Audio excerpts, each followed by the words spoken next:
Well, hello, everybody. Welcome back to another episode of the Infirmary, where my guests and I try to debunk myths in the endurance world and probably help you guys achieve the results you're after, ideally with less spending of money, less injury, less burnout, less sadness. That's what we do here at the Infirmary. We try to help. And today I'm super excited to have Mark McCabe on the show. Mark and I met several years ago when he came to camp and promptly blew chunks all over the side of the road. But I'm sure that's something that we will talk about later in the pod. But Mark is a videographer and a triathlete who joined the sport in 2020.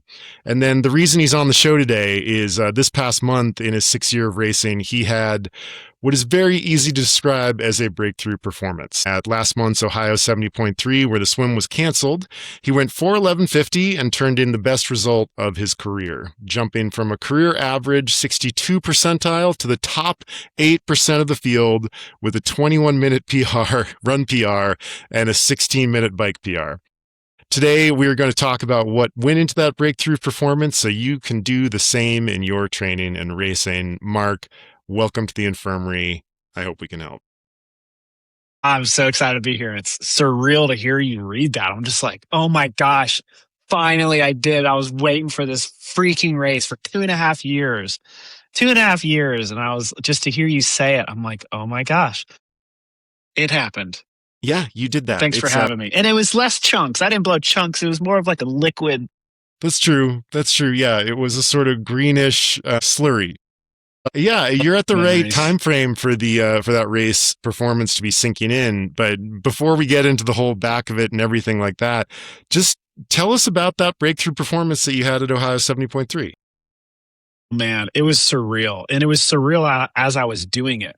I was like, this is too fast. I'm going really fast. I just passed somebody, and that is somebody who usually passes me. Like, they look really fast, but I'm doing exactly what my coach is saying, and I'm going. And then for the first time ever in 5 years of being with my wife, I passed her for the first time at mile 34.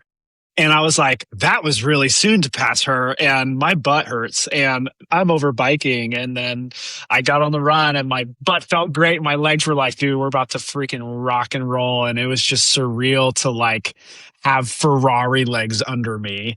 It was fun to do it, and it was fun to not be like, oh, there's a lot of question marks, but we're just going to control the controllable. It was like the weather was good. The legs were fantastic. Stuff was going down great. I wasn't averaging 150 grams an hour like I was at camp on accident. And I just got to execute it. And it was a freaking blast. Can I say cuss words? You certainly can. I had a fucking blast, dude. I bet it you was did. Sick. Yeah, man, it was awesome. I almost always remember to click the little explicit button before going to publish, but I will definitely remember this time. So one of the things I like to be authentic. Oh yeah, that's what we want. That's what we're here for. You can swear in an infirmary. In fact, the nurses are very often swearing. Good. Even before the race, though, you reached out to me and you sent me an email or a text message, and you were basically like, "I think I'm about to have a breakthrough performance." Yeah. What made you feel that way? It was supposed to happen last year, but we had a heat dome, and I was at Rockford 70.3, 78 dew point. People were pulled over on the side of the road at mile 40 because they were overheating in a 70.3. I don't know if you've ever seen that before. I have never seen that. The headwind was 15 miles per hour, and it felt like I had just opened up the oven and I was checking the pizza if it was good or not. And it just felt like hot air. So that race was not great. And I rarely like to make excuses, and I didn't. I was just like, you know what? Next year, I had another race, but it was like only 3 weeks after Rockford. Don't know why I did that. So didn't feel great there. And then last fall, I took off I went for 141 half marathon, and I did 129. So I was like, okay, things are clicking. I am racing, kind of executing like what I practice at, train at. So I'm not going crazy. I'm pretty sure this next year is going to be great. And, it just hadn't happened yet. Mm-hmm. So I just had to wait. And I mean, that's a lot of like intellectual stuff. You sort of recognize like, okay, here are the signs on the wall of why this should be a good performance. There's the half marathon PR. There's the like, this should have happened last year, but yeah, racing in a heat dome into an oven, not probably the time you're going to have your PR. But what were sort of the emotions that were going through you as you approached this race? Like, what were you feeling about Ohio 70.3 as you approached it? What I really wanted, I wanted to execute a race that was on par with how my training was being executed, because it's like, I don't know, I've probably put too much self-worth in how fast I am. And that just happened, but because I've been doing it for 6 years and it was a very social thing for about 4. And then I was like, you know what, why not? Let's try and maximize this hobby and get fast because out of curiosity. Anyway, I was like, I just want to do what I've been training. And I got really control-y of it. I get really micromanagement of like data and Excel and clothes and Aero and all that shit. And my coach, he really helps me stay above the ground with all that. And I actually, the night before my race, Ashley and I, we were both eating pasta at a casino because what could go wrong? Of course. And you like to play fast and loose with your nutrition, Mark. I know. Let's roll the dice here. Why not? So we were having a good meal and then we were heading out going to get some ice cream and I saw a fortune booth and I got my fortune and I brought it to the podcast. Oh my God, please read the fortune. It's the Zoltar Speaks, like that box thing. You know what I'm saying? No, I know Zoltar. I've seen Big. Come on. Yeah, okay. So my fortune was you have been holding on to the idea of something in your life that no longer serves you at this time. Doing this is not productive. You hold on because you are afraid or don't know what's next for you. Heed my advice, dear one. As soon as you let go, the path reveals itself. It is time to embrace the next stage that life has planned for you. Believe in me, it is much better than what's behind you. And I was like, I am really trying to just be fast and I really just want to have a great race and I really just want to like be all this stuff. And I was like, you know what? Like I am what I am. I'm as ready as I'm going to be. If I get on the bike and my legs start burning and I'm like, oh no, XYZ happened. Like I'll just control the controllable, man. And it was nice to, I don't know. I'm not super superstitious, but I don't know. I was like, fuck it. Let's get a fortune. And that kind of helped me just breathe a little bit. It seems pretty spot on for what you experienced. Yeah. So I was like, you know what? Let it go, dude. And I just had fun. And luckily the legs held up. So where does that fortune live? You had it right next to your desk. Does it live somewhere in your office now? Well, it was I got it right before the pod. It's been 2 weeks and it was still in my suitcase because I was like, there's some stuff in there. I still am wrapping up, still unpacking. So I went and got it. Yeah, I don't know where I put it. Maybe I'll put it right here on my desk. Nice. Right next to my little cycling guy. A good little reminder to keep letting go. It's sort of a constant practice. Exactly. Okay, so this was the breakthrough performance. Now is time I want to rewind a little bit. And can you walk us through some of the results like that you've had since you sort of decided like, okay, this isn't just social. I want to get good at this. Like walk us through the results you had before this breakthrough performance. Well, I sent you all this data I have. I mean, I was a 5:45 guy pretty much. And I think I pretty much stayed that speed because I don't know, my annual schedule, I would race and then I would kind of have a nice fall and winter, we get it back up. And then in the spring, I'm the same speed as I was last year. And I'm like, dang it. Why?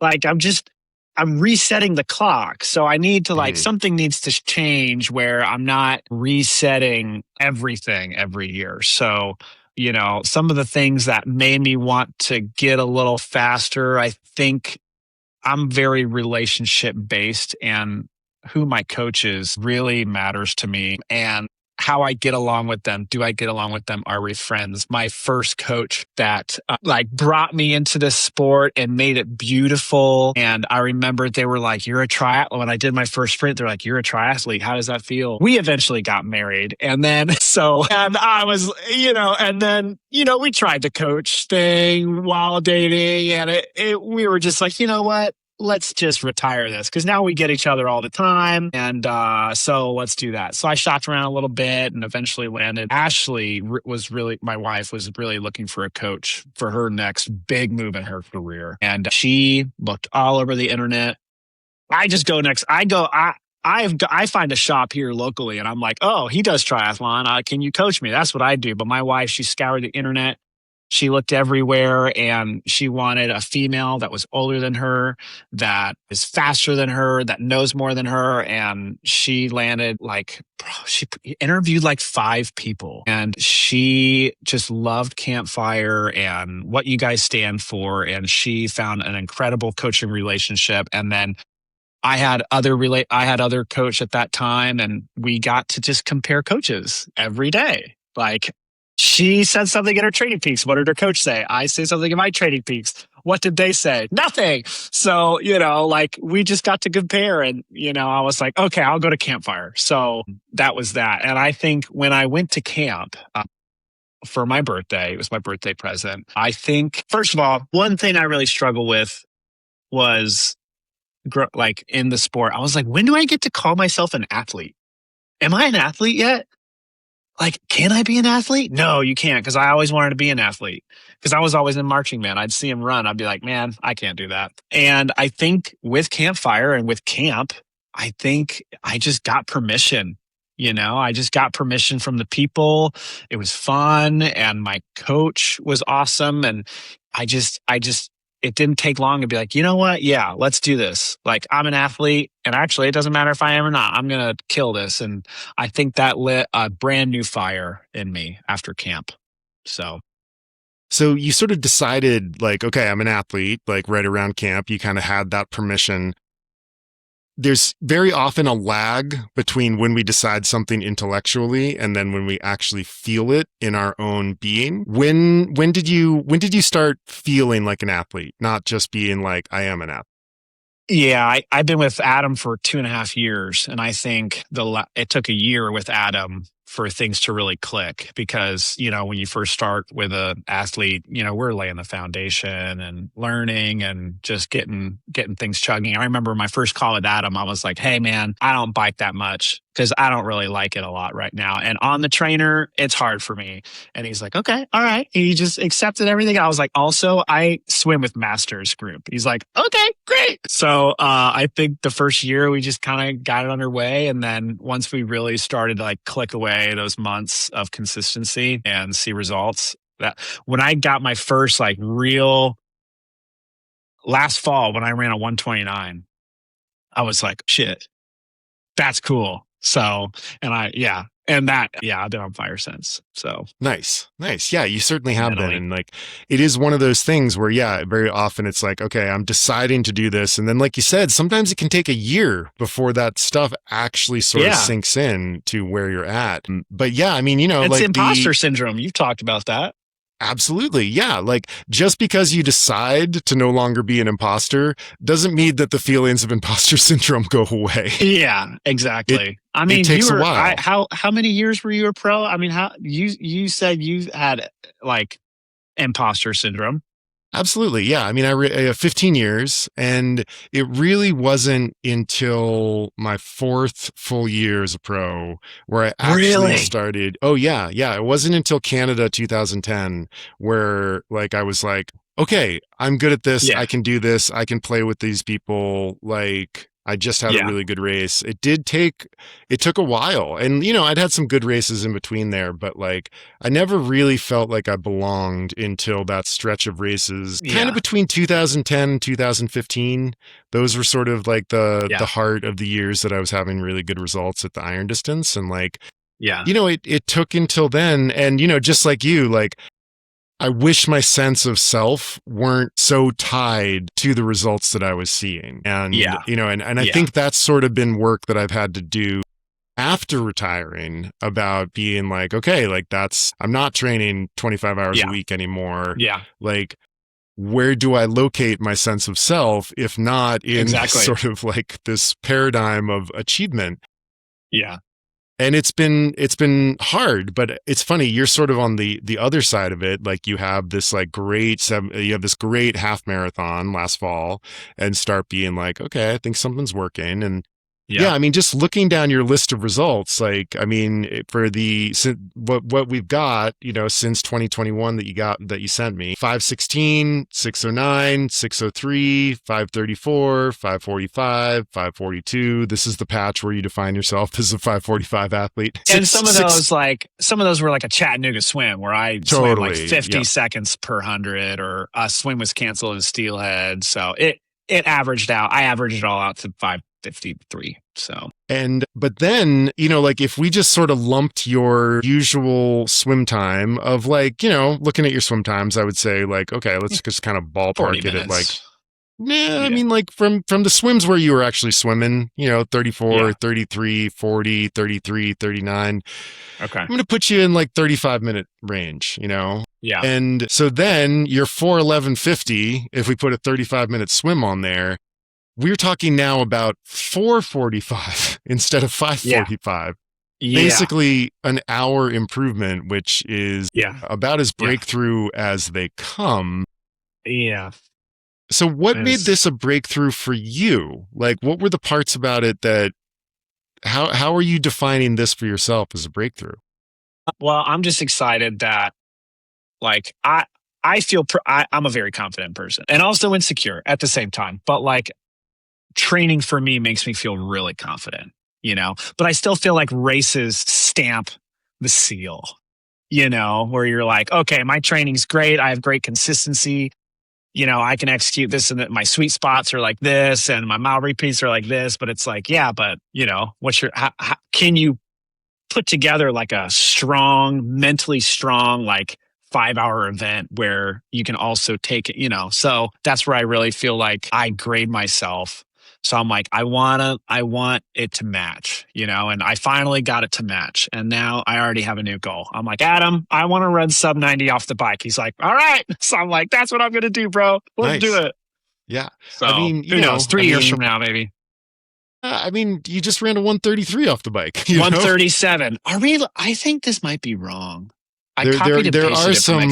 There it is. Okay, I see what it is now. There are some interesting. Yeah. Okay, 137. So, that's. I mean, usually the thing that we go with here is like, whatever you run your open half marathon is, your 70.3 is going to be like 7 to 10% slower than that.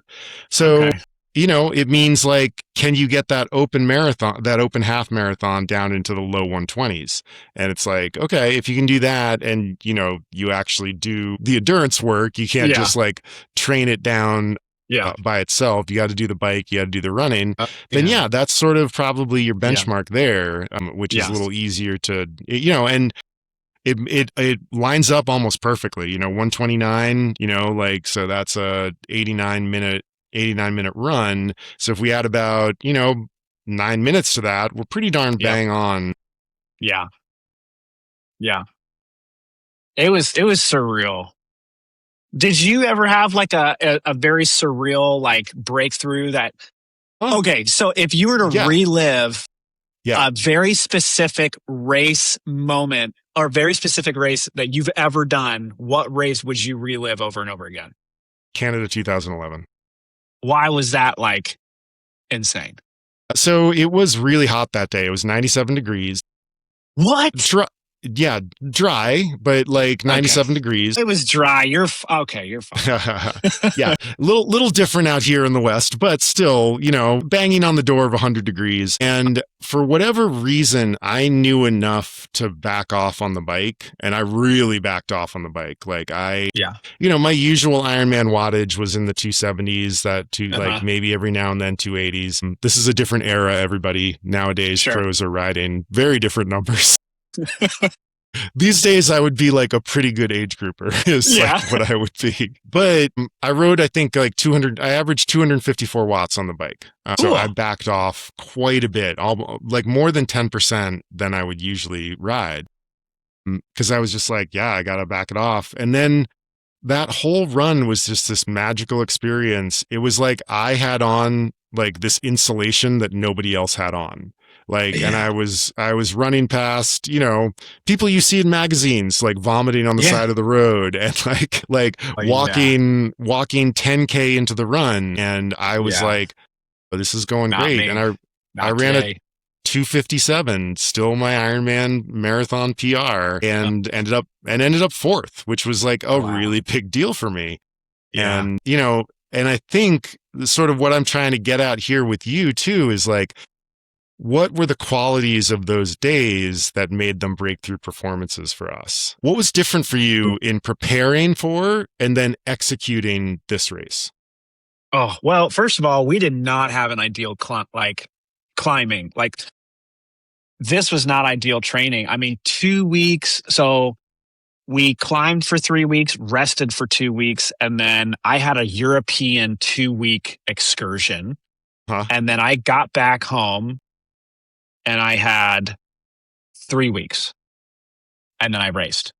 And it was very interesting to watch Adam's decisions. I mean, this is like top tier coaching where he sees this and he's like, he knew months before the European trip, he's like, hey, Mark, you got to train walking because you're going to get trashed in Europe if you're walking every day. I mean, dude, 23,000 steps, walking is the worst. I mean, at the end of the day, we were trying to chase a train once and I started jogging to the train. I was like, oh my gosh, finally. Like jogging feels so much better than walking.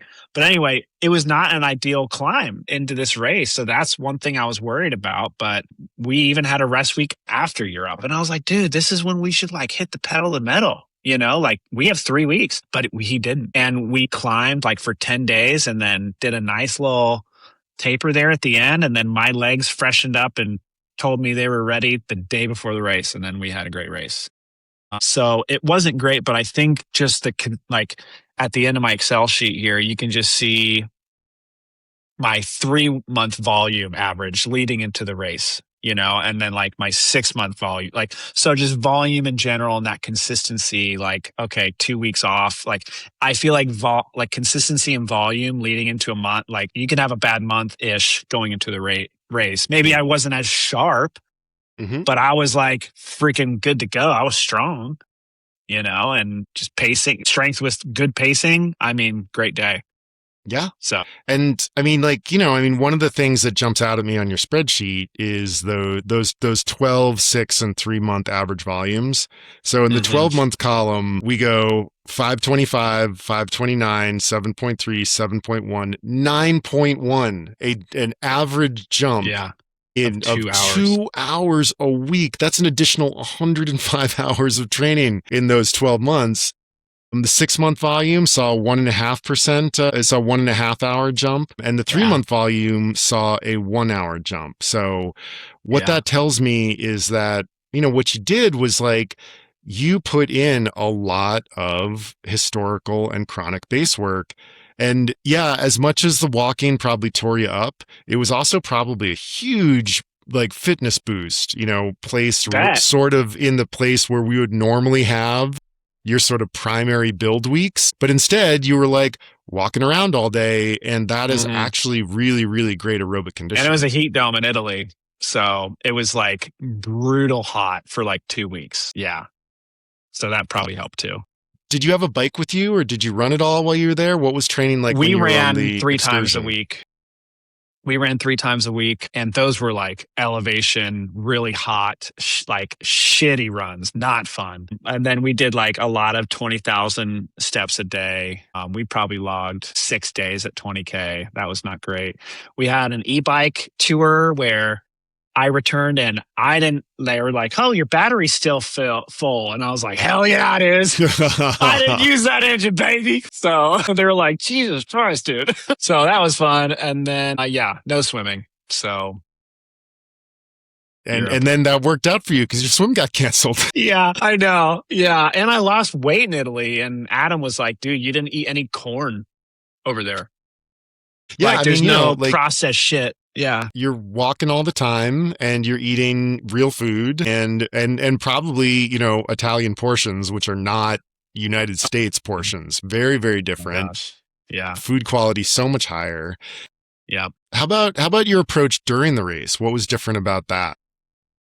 Well, Adam gave me instructions that scared me, scared my wife, and scared my friends that also do triathlon. They were like, he wants you to do what? And I was like, hey, man, listen, like, this is my rule with Adam. I'm going to trust him until he gives me a reason not to trust him. Like, if he says something, like, he's not an idiot, right? So he has stuff going on in his brain, and I'm going to do exactly what he says. He gives me scary workouts, and I'm always like, okay. And then I do it and I'm like, hell yeah. So on the bike, he was like, pretty much like what we do with Sweet Spot. He's like, I want you to go to the way tippy top and bike as hard as you can while still being able to take in some like nutrition. And I'm like, okay.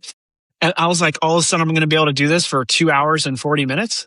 Like, because I've been doing, 6 by 10 minutes or 3 by 20. Like all of a sudden it's 3.5. Okay. Or 2.5. So I'm like, okay, but I'm just going to do it. And then he's like, the first 5K out, like, kind of overdo it just a little bit. Get out of town, get your legs going. I was like, okay. And then I just did that, man. And I held it and my legs, they kind of like adapted to that effort, like over the course of the race. I was like hauling ass and my legs were kind of settled in. Yeah. And I was like, okay. So I just did what he said. Yeah, if you sort of set a certain tempo, your body is trained for it, is fit for it, it will accomplish that tempo. And, very often people are sort of afraid to go there, but as you experienced, you kind of have to go there to know there. And now you're like, oh, wow, I'm a 445 70.3 guy. I want to go sub 90 off the bike. And all of a sudden the flywheel keeps turning because now you're like, oh, it's possible, Yeah. And you're the next jump down is not as big as the last jump down, No, like, little stiff and that's, and there is a law of diminishing returns as you get faster, but still, like, I think it's going to be closer than you think it's going to be. Like, it's not going to be 3 years from now that you're running under 90 minutes off the bike. Like, wow, that'd be cool.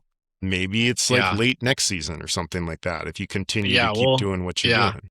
I mean, the bike, that was really fun to do that. And, but both my glutes had like hot picks in them, like the last, like probably 10 minutes, they were like burning. And I was like, oh man, this is what overbiking feels like. Like that's my biggest fear is like, oh, great bike split, but you fucked up, So I was running and my glutes, they, everything washed away. And that first 5K, it was good to go. I knew a mile into the run, I was like, boy, like these legs are filled up. Like these are fed. I mean, I like leading into the race, a few days into the race, I have the app called Fuelin and I was eating 2 days out. I was at 500 grams of carbs and 1 day out, I hit 670 grams of carbs. I don't know if that ties to it, but let's see, your weight at the moment, 176, so 80 kilos. I mean, the usual like day before 70.3 is like 8 to 10 grams of carbs per kilogram of body weight. So like you could probably even go more, because you were certainly in the probably in the 8 range because you said 630. So, 8 grams would be 640. So you nailed that. You definitely have to get tricky with it. Like you can't just eat healthy carbs. No, because that's too much volume. Yeah, like, it's too much. Like pretzels, pancakes. Yeah. Just making a high carb drink. Like, you can take gummy like bear. you can take like a drink mix and make an 100-gram bottle. And that goes down so much easier than, the 8 ounces of pretzels you would have to hit. Just like a precision bottle. Yeah. Just I go didn't ahead think and make about like that. just make or it doesn't have to be precision. It can be any carbohydrate product, but the carb only mix for precision would work great for that. I think you would put something absurd, like 7 scoops in there. Oh my gosh. which is a lot. It's sort of your old style of on the bike fueling. Yeah. Is more like that. What was your precision? What was your nutrition like back in the day, and how have you seen it evolve? I mean, I've been doing the same kind of pre-race nutrition that I did since Canada 2011, and that was You're like, this is the way. This is the way, yeah. I mean that I got some real help from Jesse Kropelnicki at QT2 Systems, and great coaching company. It's the coaching company that I finished my career with.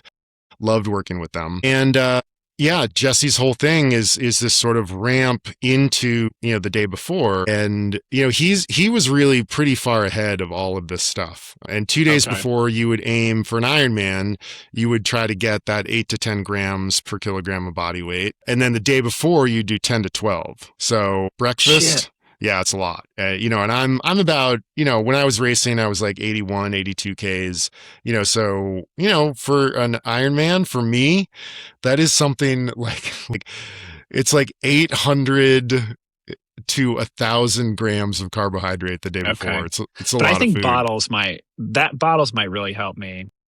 Go to Denny's the day before, because there's a Denny's in every freaking race town in the world. Yeah, there is. Yep. And especially you get a Grand Slam and you add a side of toast to it. So you go double pancakes, hash browns, and eggs, and that hits your Grand Slam, because you basically get 4 things in a build your own.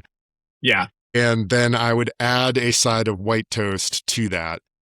Okay. And you got to bring your own maple syrup though to Denny's, because they try to pass off that bullshit imitation stuff, which is not great. Mark Quarry, the guy out of Ohio, he talks about rice and syrup. Mm-hmm.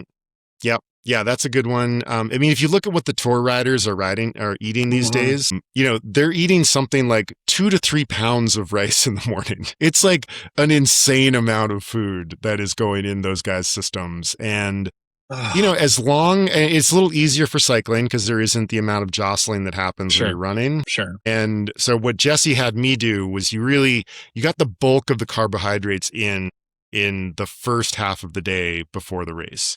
So, you would have that breakfast, and then he was like, you go home after that, you're going to hate this next part, and you eat a plain bagel. And I was like, what? Ooh.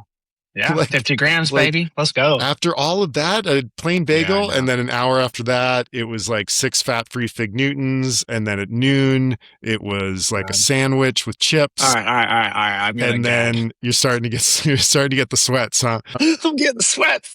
And then you had to get in 8 ounces of pretzels over the rest of the afternoon, which is like another 100 grams. Oh my God, it was intense. Yeah, I've really understood. I've really learned this over the last few years, where I feel like, as a triathlete, we look for triathlon information, and the tour has been around and cycling has been around for a long time. And I've learned stuff in cycling books, or the tour guys, where they're like, dude, we've been doing this for 60 years. Just do this. You're like, oh yeah.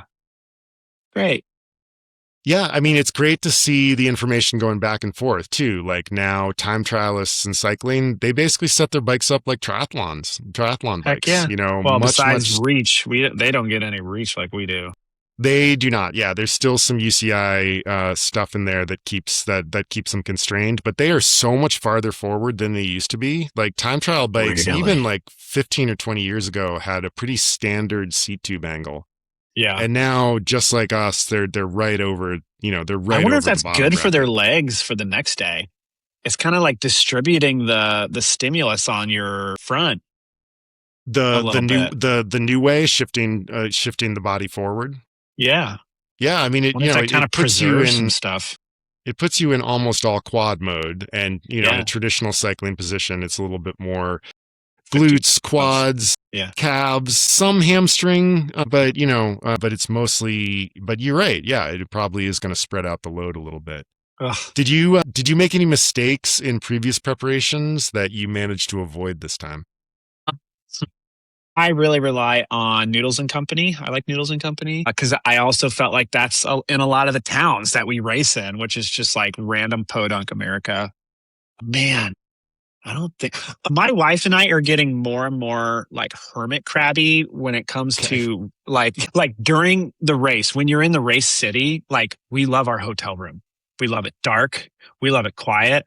My wife, I used to thought she was pretty bougie for this, but like when we go to the front desk, like we give the person a tip and we say, I always give them a 20 and I'm like, hey, like my wife is about to have some suggestions. And they always laugh. And then my wife's like, please, we don't want to be next to a elevator. We don't want to be on the side of the hotel where there's a busy street. And oh my gosh, it's great. And then we black out our windows and we just like, we don't go into like Ironman town all the time. I used to be like, babe, we have so many friends that we have a pasta night. They're going to go see that museum thing. Like this is an experience. Now I'm like way more like her where I'm like, we train with them. I'll see them on Wednesday. Like this is, it's time. You know, it's time to chill. We love Netflix. We bring Herculean. We like frozen meals that we eat at home. Like we got it dialed and we're like in the cold AC, chilling out in our PJs. It's very nice. So eating carbohydrates, watching Netflix. Yeah. Heck yeah. Gummy bears, baby. That's such a great way to, yeah. I mean, so many races I see end at the expo, you know, especially in places like Kona where it's super hot, where it's super humid. There's no shade at the expo. People go there and they spend hours and it just like wrecks them. And like, they think that, you know, 2 hours of that isn't going to cause a problem, but it really does. And I love that answer. Like what you're basically talking about is taking the race that you have invested so much in actually seriously. Yeah. And it took me years to get there. And I think my wife, by the time we started dating, she had already been doing it for 15 years. Right. And I was like, fun, hanging out, you know, and then it took me a minute to kind of like get on her level. Now we're both world class, baby. Yeah. I love that. So during the race, what were you focused on? Like what was your rational brain focused on? So what were you thinking about? And then what was your emotional response? What were you feeling during the race? So my previous personality in triathlon is very social, talking to people, have a good time, encourage people, which I think is a great quality to have. And if you're having a bad race, that's a great plan B. Or if that's, you know, everybody has race goals and everybody needs what they need from their race. So if like party caboose is like your style, great. I have ADHD. And when I am like really dialed in and I'm focused, I start shifting over to like, I like start getting happy. And I'm like, man, look at all the people. Oh, look at this guy. He's doing so good. And I'm like, stop talking. Like start counting your steps. You know, like stop, like I default because that's more comfortable. I'll start slowing down and I'm like looking around. I'm like thanking people and I'm like, no, I thank the volunteers always do that because they're amazing. But like more focus, singular thoughts, like counting steps. Like I'm like, I don't want to leave a single step out here, man. You know, and my default is just to like have fun. And I'm like, I don't want that kind of fun right now, Chris. Nice. I want that fun on that podium, baby. I want that type 2 fun. I want that type 2. Let's go. Don't give me none of that type 1 fun. Yeah, exactly. So it sounds like thinking wise, like focus was the big key of like not getting pulled to what you do, you know, normally and being like, okay, I'm going to focus on my steps. I'm going to focus on what I'm seeing on my bike computer. Just cadence. Just hold your freaking cadence and don't let it slow down. Nice. And it sucks the last like 5K. The last mile is when I was like, all right, cool. Like I like to get like my Jan Frodeno look. I watched him race his last race and I always remember watching him pass in France. It was in Nice, France. And I swear he's running like 160, dude. Just boom, boom, boom, boom. So like my last like 800, I always like kind of go to like my celebratory cadence, which is like, you know, 165. Okay. Get a little cocky, you know? Nice. So you slow the cadence down a little bit, get a little more bouncy. But we're still fast. Yeah, we're still fast. Yeah. Okay. Oh, yeah. Nice. And then how about emotions? Like what was going through your heart? Like what were the things that you were feeling during this breakthrough performance? Ooh, so I know emotions are tough for guys, but you know you've got strong access to your emotions. Get out with that junk.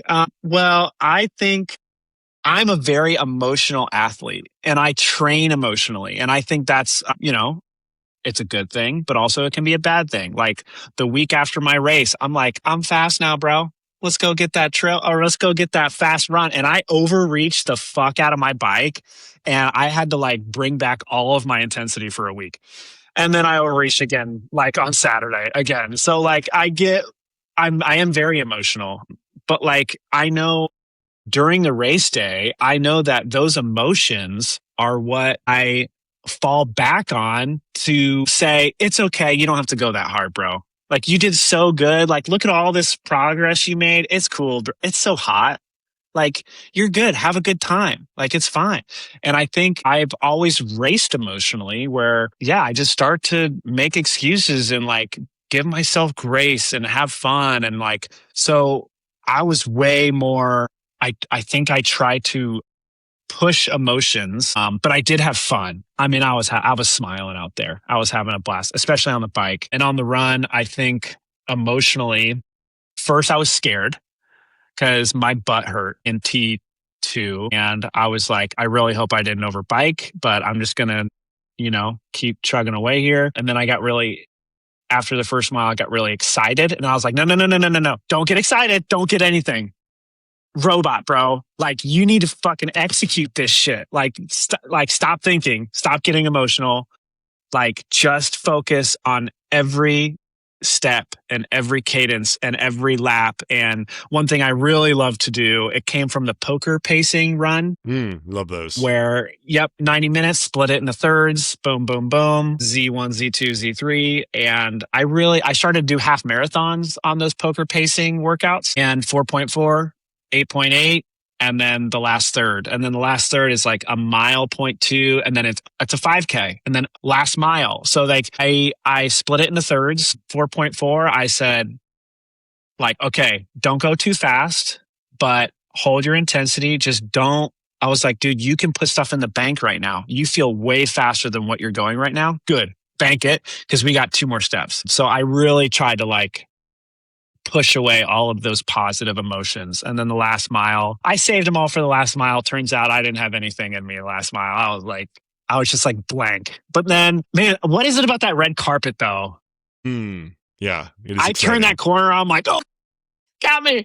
And I'm like, oh, thank you so much, everybody. And then I look at the photos and like literally nobody's looking at me. They're all like on their phone, like waiting for the next person. I'm like, thank you. So yeah, because that moment is for you. It's really that's who it's for. It's not for anybody else. And so it sounds to me that like one of the big pieces of what went so well was kind of emotional regulation. That know that you have a tendency to be like, be kind of all over the place emotionally. Yes. And like, oscillating between scared, joyful, enthusiastic, happy. Yeah. All that stuff. But it sounds like what you did a really good job of was being like, I'm feeling that. I'm not going to crush it, but I'm also not going to bite on it. I'm going to return to the things that are really under my control, which is, my attitude and my effort. Yeah. Yeah. Were you an emotional athlete? Oh my God, hell yeah. I'm still an emotional athlete. Like, so I did a gravel race in April, and I was like, I'm not going to go off the front. I'm not going to go off the front. I'm not going to go off the front. Like, I was like, there's a big climb, starts right away. I'm pretty sure like maybe there's a chance that the selection goes on that climb. But you know what? I'm just going to wait. We're about halfway up the climb, and 2 strong guys roll off the front. And I was like, fuck that. I was like, that's got the feel of the winning move. There's like something about it. And and I bridged and got up there, did get dropped again on a climb coming up, but I was right. That was the winning move. And what it actually ended up doing was I got caught by a smaller breakaway, a small chase group of kind of 7 athletes, and stayed with them to the finish. So, being an emotional athlete is fine as long as you are able to regulate it and be like, why do I feel like this is the winning move? Because a few other attacks had gone up the road already, but it had come back. Yeah. And there was just something about this one that I was like, got a real strong feeling about those 2. And and it's important to listen to your gut It's also important to look at the times that you have listened to your gut with a very with a very like stringent eye of being like, how many times have I been right? How many times have I been wrong? Yeah. Because that's what is really important for emotional athletes, is to be like, we have this thing that very often drives our behavior in a race. How often is that thing correct? And if you do an analysis and it's right like 1 out of 10 times, then it's like, okay, bro, you got to stop this. You got to like, you're not as wise as you think, man. Yeah, your gut needs, your gut needs some adjusting here. Your intuition is a little off. And I think that's something that I built over a long, racing career of being able to read a race, understand a race, like that sort of thing. Oof. But yeah, early in my career, I would do all sorts of like really stupid shit that would really get me into trouble. Yeah. And, and I didn't need to do those stupid things. And I think Canada 2011, that was kind of the first time that I really held back and really was like, okay, I'm not going to listen to all the emotional parts of my brain. I'm going to respect the heat and just do my thing. It was really hard because I was basically battling my own emotions the entire time I was on the bike. Yeah. But if that was the wrong range of cycling power, if you execute that decision for the entire Ironman bike, that's the race. Right. Yeah, and that was the race for me. And, and so I think a big part, I talk about emotion all the time with athletes, and we don't want to get to a place where we're always giving into our emotions or we're always denying our emotions. Like neither of those are productive places. We have to like feel them and be like, in your case, you're like, I'm feeling some fear about this first 5K. My legs hurt. Adam told me to get out there and kind of run, kind of at the peak level that I could imagine. But you just sort of were like, okay, I'm not going to cave into those feelings. I'm not going to crush them either. I'm going to stick with my plan. And then lo and behold, I bet that fear started coming down as you went through the race. Yeah, I think I don't race much, and I have this coming up in 8 weeks. I've got my 10th 70.3. I've never really raced. I've always just like, we're all here in this random place in America and we're all just going to like run this course. And I've never really like had a carrot or been like, that's the guy in front of me in my age group. So I'm excited. I think Adam told me like, yeah, your next season is like racing, and like having carrots, and he's like blowing up, he's like, I've never blown up and I've never understood. I'm like, why did you blow up? But now I kind of understand. If I go and race and my friend Will Kendrick is out there, I'm going to die. Like, I'm going to get it now. Like now this is going down. So I think, I'm curious to see what emotions play in racing in the future and go from there. Who knows? Yeah. What do you feel like was the one biggest driver of this breakthrough performance? About a year in, when I really started to like dial in my goals with Adam, I was like, dude, I don't want to be a faster version of me. I want to be a completely different realm of athlete. And he's like, you actually had an answer for me. He's like, actually, we could do that. This is the answer: volume over time. And I'm like, okay, right now I don't do volume.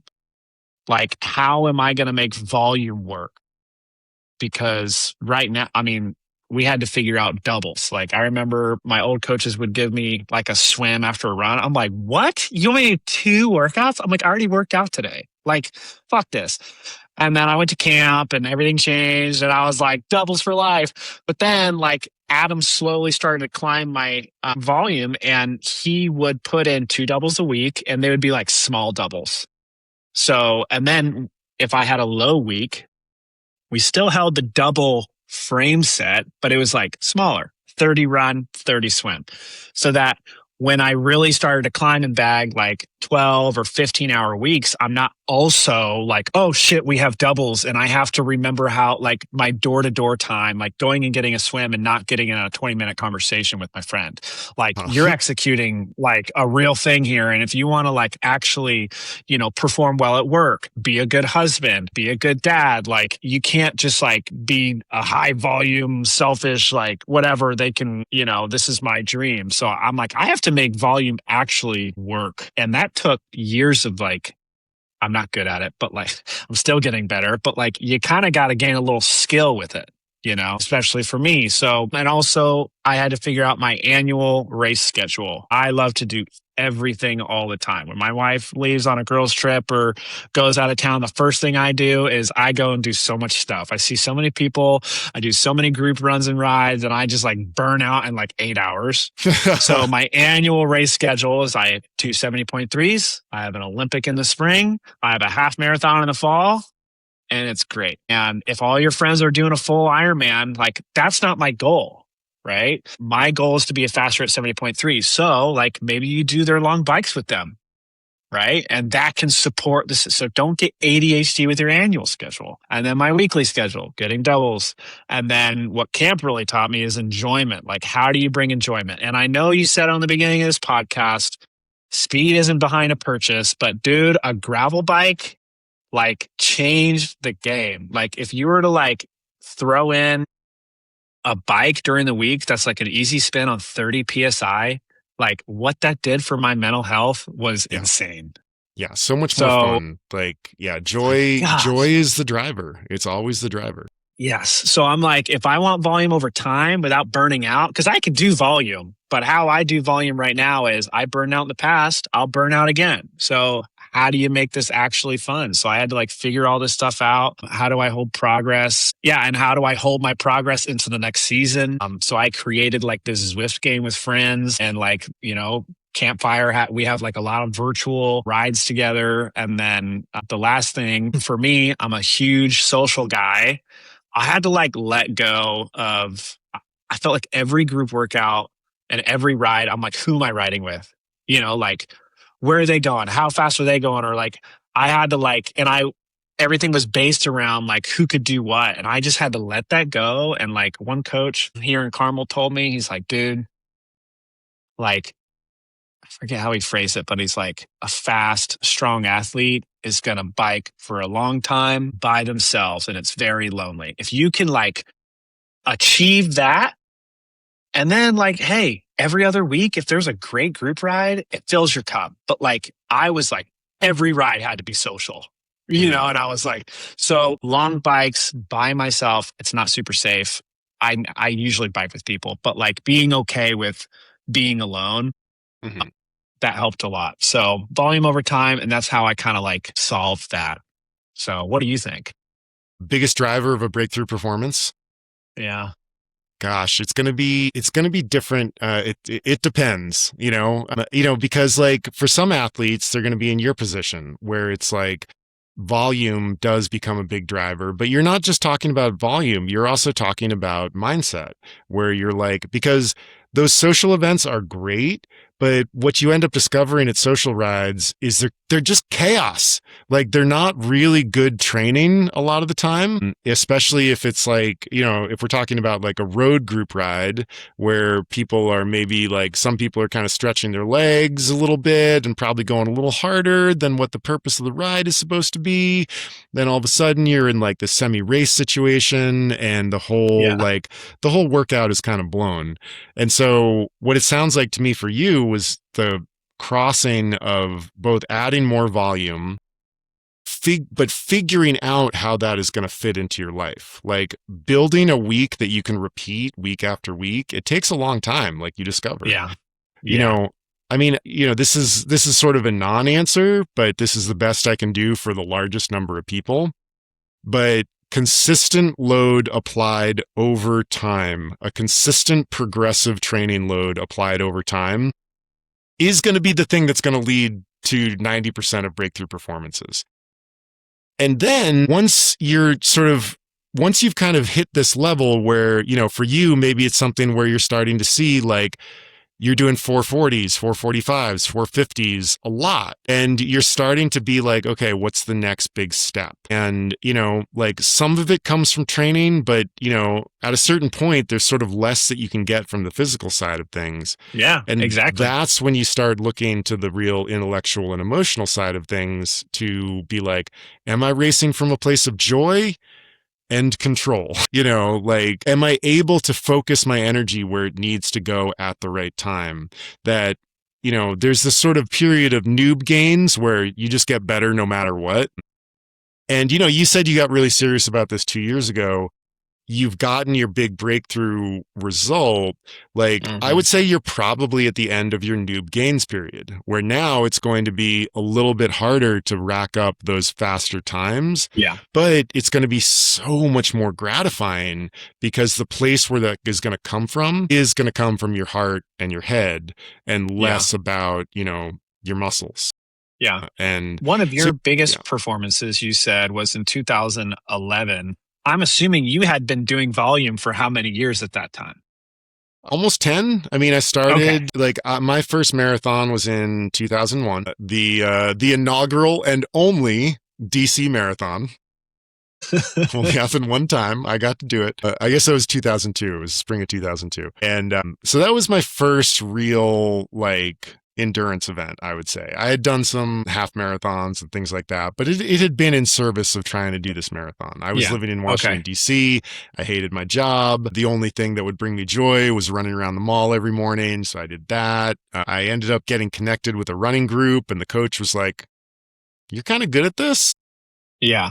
And so, I did my first marathon in 2002. And by the time I got to that sort of breakthrough Ironman performance, I'd been an endurance athlete for 10 years, know. So the volume wasn't really the breakthrough, right? So what was the breakthrough that caused you to have the chops for 2011?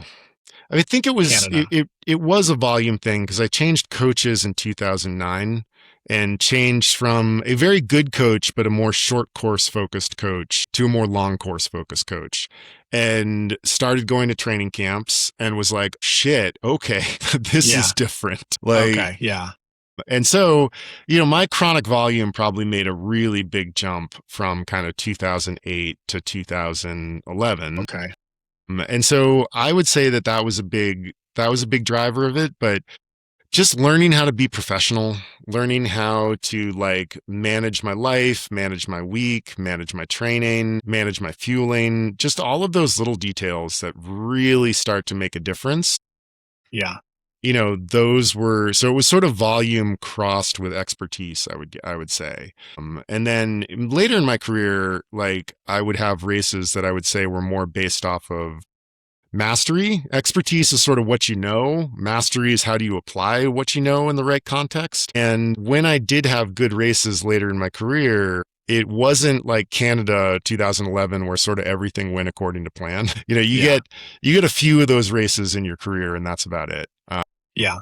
But later on, it sort of came from me knowing I know what is going to happen in this particular moment. So here's what I do. And so it was just that maturation. You were higher up and kind of watching the field and you were racing to the day and to the moments rather than just I'm alone out here and I'm trying to go my fastest pace. Yeah. And that's, that's a development that happens, over time. And my last question to you is, if you were to talk to other athletes who want a similar breakthrough, what would you tell them?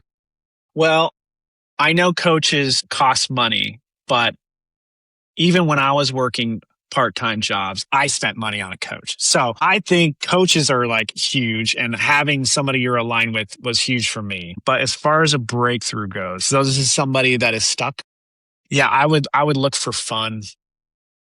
I would look for fun because I think, my stuckness in the past was, I learned that I wasn't giving, and this goes for a lot of processes in life, like relationships or jobs. It's hey man, you got to give this situation what it deserves and what it's demanding. It's demanding more from you and you're fighting it right now. So whether that's a relationship, your partner needs you to change in a certain way and you actually have to change what you're doing. That's really hard. Yeah. And same with the sport. It's hey man, you need to go to bed. And I know you like Netflix, but you need to go to sleep because when you rack up a week straight of beautiful sleep, that will relieve you. And also, I know you don't like eating breakfast because it doesn't taste good. But you need to eat your fucking food and you need to fuel yourself. So I think what triathlon was asking more from me. It's like, hey man, like we need more from you. And I think camp for me, like it made it fun again. And it gave me permission to give it more. And I think when I just started committing myself and like the areas that I didn't want to do that, because I don't want to do it. Like that's too much. It's like that really made triathlon, like it made it all breathe a little more. And then you add a gravel bike on that and it just like was just nice. And you know what? If you want to grab a donut, eat a donut, like I'll throw some gravel rides in now in the fall, or like some swim runs like annually. And I think one thing for me with like your podcast, I think is like kind of like the 401 of triathlon education. I forget the guy who burned out, Chattanooga pro. He was talking about signs of like, he's in a good spot right now.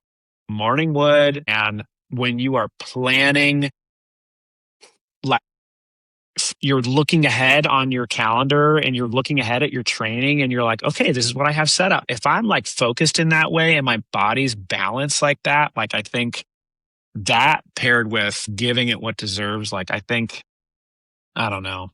It's like a non-answer.